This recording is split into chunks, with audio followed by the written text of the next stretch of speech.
자, 먼저 우리의 yes에 대한 이해를 점검해 봅시다. 두 문장을 보겠습니다. 이 문장들이 이해가 잘 안 된다면 yes에 대한 우리의 이해가 아직 불명확한 것일 수 있습니다. 무슨 뜻일까요? Our holiday isn't for weeks yet. 뭘까요? 하나 더 봅시다. Is mom cooking dinner yet? 무슨 뜻일까요? 특히 이 두 번째는 엄마 아직도 요리하고 계셔? 그렇게 생각할 수 있는데 아닙니다. 실은 그와 정반대 뜻입니다. 해답들은 설명 중에 찾아봅시다. 이제 yes의 핵심 개념입니다. 어휘란 단지 우리말 해석이 아니라 그것이 탄생한 상황의 압축입니다. 하나의 어휘 속에는 그것을 탄생시킨 상황이 들어있습니다. 따라서 하나의 어휘를 본다는 것은 그 속의 상황을 본다는 것이고 거꾸로 특정한 상황에는 그에 알맞는 특정한 어휘가 있습니다. 어휘에서 상황으로 또 거꾸로 상황에서 어휘로 어휘 공부의 핵심입니다. yes은 이 단어 자체만 보자면 yet, 이 손동작으로서 아직까지입니다. yet, 아직. 그런데 yes의 이 의미는 이것이 탄생한 상황 맥락의 단지 일부분입니다. yes은 아직까지 어떤 일이 끝나지 아니하는 상황을 표현하기 위해 태어났습니다. 즉 아직까지의 어떤 일을 부정하는 상황, 이것이 yes의 탄생 맥락입니다. 따라서 yet 자체에는 부정적 뜻이 없지만 yes이 쓰이는 그 배경 상황에는 항상 부정의 맥락이 숨어 있습니다. 이는 심지어 yes이 긍정문에 쓰일 때도 마찬가지입니다. 먼저 yet 자체만을 보자면 그 개념은 바로 이 손동작입니다. yet.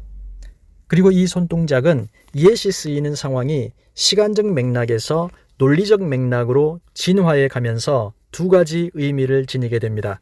첫째는 시간적 맥락에서 yes은 아직까지 어떤 일이 끝나지 않는 상황을 표현합니다. 기준 시점은 주로 현재 시점까지이지만 과거일 때도 있습니다. 우리말 아직으로 해석이 되는 경우도 있고 그렇지 않은 경우도 있어서 우리말 해석 뜻보다는 개념을 더 중요하게 알아둘 필요가 있습니다. 하나하나 살펴보겠습니다. 먼저 평서문입니다. yes은 부정문, 그것도 현재 완료 부정문에 쓰일 때 가장 전형적입니다. 그 탄생 배경, 그 핵심 개념이 현재까지 어떤 일이 끝나지 않을 때이니까요. 이 경우 우리말 아직 아니다에도 잘 대응되기 때문에 우리에게 쉽게 이해됩니다. He hasn't finished yet. 그는 아직까지 못 끝냈다. No decision has yet been made. 그러면 어떤 결정도 아직까지 내려진 바 없다. 두 경우 모두 아직까지 그 일을 못 끝냈다는 뜻입니다. yes은 현재형에도 잘 쓰입니다. Is dinner ready? Not yet. 저녁 준비됐나요?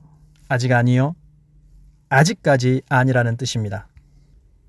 We're not ready yet. 우리는 아직 준비가 안 됐어요. 다음 yes를 중간에 넣기도 합니다. We're not yet ready. 또 yes은 과거 완료에도 쓰입니다. 그러나 yes이 단순 과거 시제에 쓰이는 경우 이것은 허용되기는 하지만 엄격한 영국 영어 사용자들은 이를 반대하기도 합니다. He had not yet decided what to do. 그러면 그는 아직까지 무엇을 할 것인가 결정 못했다. 이때의 아직은 과거 어느 시점에 그때까지라는 의미입니다. as yet 용법도 함께 알아두는 것이 좋겠습니다. 무슨 뜻일까요? I haven't had a book published as yet. 나는 아직까지 책을 출간해 본 적이 없습니다. 라는 뜻입니다. 특별히 달라지는 뜻은 없네요. 그렇습니다. as yet과 yes의 기본적 뜻의 차이는 없습니다. 다만 as yet은 지금까지 so far를 더 강조합니다. 즉 as yet은 지금까지 쭉 so far를 강조하는 up to the present time의 뜻입니다. 그럼 뜻의 차이도 없는데 왜 생겼을까? as를 안 썼을 때와 썼을 때의 차이가 있는 경우가 있기 때문입니다. As yet, we have not received the letter you sent us. 그러면 아직까지 우리는 당신이 보낸 편지를 못 받았습니다. 이렇게 되겠죠. 그런데 Yet we have not received the letter you sent us. 이렇게 되어버리면 그럼에도 불구하고 우리는 아직 못 받았습니다. 이렇게 되어버립니다. 이렇게 yet을 문두에 쓸 때는 as의 유무에 따라 뜻이 달라집니다. 여기서 as yet의 용법이 생겨 그 후 문중에도 문미에도 두루 쓰이게 된 것으로 추정됩니다. as yet 말고도 as of yet이라는 표현도 있는데 as of yet은 안 쓰는 것이 좋겠다는 생각입니다. as of now 용법과의 믹싱에서 온 전치사 of의 redundancy라 보는 설명도 있고 구시대에는 사용되었지만 전치사 of의 탈락 현상에 의해 지금은 쓰이지 않게 된 것이다 라는 설명도 있습니다. 여기까지는 yet의 전형적 쓰임인 부정문을 살펴봤고요. 이제는 긍정문입니다. 부정문이든 긍정문이든 yet의 기본 개념은 동일합니다. 아직까지 어떤 일이 끝나지 않음을 뜻하는 부정적 개념입니다. 부정의 뜻을 가진 단어가 긍정문에 쓰이면 어떻게 될까? 여기에 혼란이 있습니다. yet이 우리에게 어려운 이유의 첫째는 바로 이것입니다. 부정의 뜻을 가진 단어가 긍정문에 쓰이다니 이것을 어떻게 봐야 할까? 이런 경우 우리말 아직 아니다와 잘 맞는 경우도 있고 아닌 경우도 있어서 어떨 때는 쉽고 어떨 때는 어렵습니다. 자, 예문을 봐봅시다. Sit down. The class isn't finished. There are more exercises to do yet. 앉아들 있어요. 수업 안 끝났어요. 아직 더 해야 할 연습들이 있어요. 아직까지 more exercise가 있다는 의미인데 이 배경에는 아직 끝나지 않았다는 부정적 맥락이 있습니다. The class isn't finished에 명시되어 있습니다. 이런 상황이 yet이 쓰이는 전형적 상황입니다. 이 경우 우리말 아직에 잘 대응되기 때문에 어렵지 않습니다. 자, 이 경우들은 어떻습니까? We could yet succeed. You never know. 그러면 우린 아직 성공할 수 있을 거야. 결과는 아무도 몰라. 그런 대로 잘 이해됩니다. 그런데 여기서 주목해야 할 것은 이 상황의 배경에 아직 끝난 게 아니다라는 부정적 맥락이 숨어 있다는 사실입니다. We could yet succeed. 우린 성공할 수 있을 거야. 아직 상황이 끝난 게 아니야. 이런 맥락입니다. 여기에 부정어 not은 없습니다. 그런데도 상황의 바탕에는 부정적 뜻이 있습니다. 이것에 대한 이해가 yet의 개념 파악에서 가장 중요합니다. He may win yet. 그러면 아직까지 그가 성공할 가능성이 있어. 역시 아직 끝난 게 아니다라는 맥락이 숨어 있습니다. We'll convince him yet. 그러면 우린 아직도 그를 설득시킬 수 있어. 아직 끝난 게 아니야. 이런 맥락. There is yet a chance for peace. 그러면 아직까지 평화의 기회는 있어. 아직 끝난 게 아니야. There is yet time. 그러면 아직 시간이 있어. 아직 끝난 게 아니야. 모두 아직 끝난 게 아니다라는 부정적 맥락이 숨어 있습니다. 이 경우들은 어떤가요? Of all the songs I've heard tonight, that's the best yet. 그러면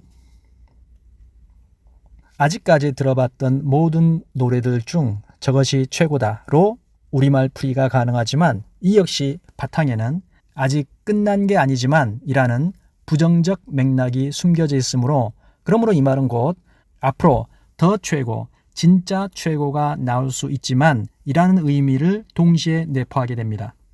Her latest novel is her best yet. 그러면 그녀의 최신 소설은 아직까지 그녀의 최고작이다. 우리말로는 약간 어색한데 이는 아직 상황이 끝이 아니지만 이라는 부정적 맥락이 숨어 있기 때문입니다. 그러므로 풀어서 말하자면 앞으로 진짜 최고작이 나올 수 있겠지만 아직까지는 그녀의 최신 소설이 그녀의 최고작이다 라는 말입니다.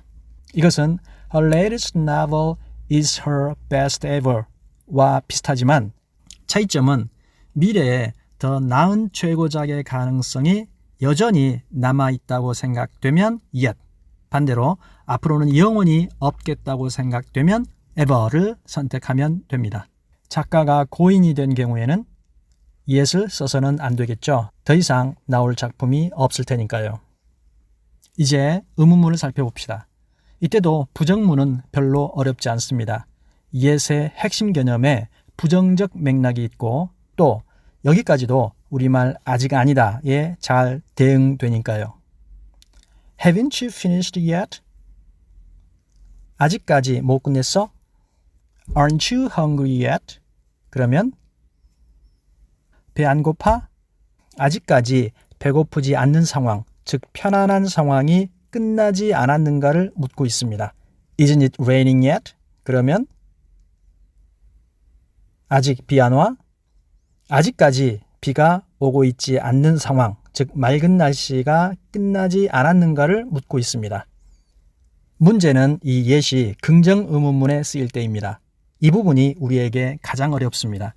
부정의 맥락을 갖는 단어가 긍정문에 쓰이니 개념상 혼란이 만들어지고 게다가 평서문도 아니고 의문문으로 또 변형되다 보니 두 번 꼬아진 느낌입니다. 그래서 이 부분이 우리에게 가장 어렵습니다.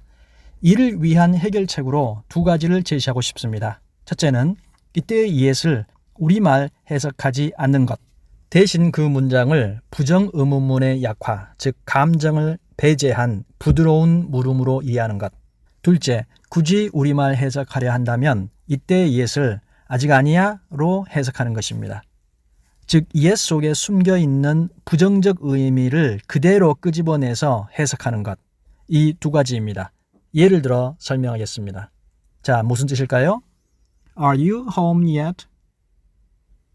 이것은 아직 집이야? 아직도 집에 있어? 가 아닙니다. 그것은 Are you still at home? 입니다. Are you home yet? 이런 것을 볼 때 첫째, 이것의 부정문 Aren't you home yet?과 똑같이 보는 것입니다. 어차피 yet은 부정적 상황에 쓰이는 단어이고 yet의 배경에는 항상 그것이 있으니까요. 즉 Are you home yet?을 아직 집에 도착하지 않았어? 와 같이 부정 의문문처럼 이해하는 것입니다. 그러면 처음부터 부정문을 써서 Aren't you home yet? 이라고 하지 왜 Are you home yet? 이라고 했을까? 그것은 부정 의문문에 감정이 실리기 쉽기 때문입니다. 부정 의문문은 말하는 사람의 짜증감을 느끼기 쉽습니다. 그래서 일부러 낯을 빼서 그 의미의 강도를 약화시키는 것이죠. 마치 왜, why 대신 어떻게, how, 무엇이, what을 써서 말투를 부드럽게 하면서 동일한 뜻을 전달하듯이 말입니다. 즉, are you home yet과 같이 yet의 긍정 의문문은 aren't you home yet과 같이 부정 의문문으로 보되 대신 감정의 약화, 부드러운 질문으로 이해하는 것입니다. 모든 부정 의문문과 긍정 의문문의 관계가 다 이런 것은 아닙니다. 이 경우 그러한 것은 yet 자체가 부정적 맥락의 단어이기에 그렇습니다. 두 번째 해법은 우리말로 굳이 해석하려고 할 때 yet을 아직은 아니야 라고 풀이하는 것입니다. 즉, are you home yet? 이럴 때 집에 왔어? 이렇게 보자는 것입니다. 참고로 be home은 집에 도착하다이고 집에 있다는 be at home입니다. Are you hungry yet? 그러면 역시 aren't you hungry yet과 기본적으로 같게 해석하는 것입니다. 아직 배 안 고파? 대신 부정의문문의 부드러운 물음, 감정을 배제하고 부드럽게 물어보는 것으로 이해하는 것입니다. 혹은 배고파? 아직은 아니야? 이렇게 yet을 아직은 아니야 라고 보든지요. Is it raining yet? 그러면 아직 비 안 오고 있어? 예, 부드러운 물음. 혹은 비 오니? 아직은 아니야? Is mom cooking dinner yet? 그러면 엄마 아직도 요리 안 하고 있어? 예, 부드러운 물음. 혹은 엄마 요리하고 있어? 아직은 아니야? 이 문장은 엄마 아직 요리 중이야? 가 아니라는 것입니다. 그것은 Is mom still cooking dinner? 입니다. 다음은 2편에서 이어집니다.